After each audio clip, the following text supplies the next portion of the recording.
BS news Wanaparthy జిల్లా Atmakur municipality Shri Vasavi Kanyaka Parameshwari నూతన కళ్యాణ మండపం ప్రారంభోత్సవం ఘనంగా నిర్వహించిన ఆర్యవైశ్య సంఘం నాయకులు. ఈ కార్యక్రమంలో ముఖ్య అతిథిగా శ్రీ టీజీ వెంకటేష్, వైశ్య రత్న, మాజీ రాజ్యసభ సభ్యులు శ్రీ డాక్టర్ వాకిటి శ్రీహరి, పశు సంవర్ధక, క్రీడలు మరియు యువజన సర్వీసుల శాఖ మంత్రి, రాష్ట్ర బాలల హక్కుల కమిషన్ చైర్మన్ సీతా దయాకర్ రెడ్డి, శ్రీమతి కాల్వ Sujatha, Telangana Aryavysya corporation chairman Hakim Murali,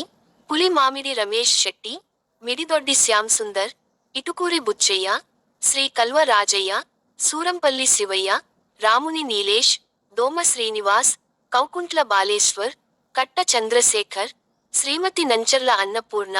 Oruganti Kishore, Kalva Guru Prasad, Srimathi Epuri Saritha, Thallapalli Nagaraju, market chairman Rahamathulla, Atmakur municipal chairman Srimathi Nagamani Rajesh, vice chairman Nalgonda Srinivas, కౌన్సిలర్లు సద్దల తులసి, దండు శ్రీనివాస్, కోట్ల తిరుపతి, జుబేదా బేగం, జిందే జ్యోతి, పరమేష్, తులసి రాజ్ తదితర పట్టణ ప్రముఖులు ఉన్నారు.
Sino.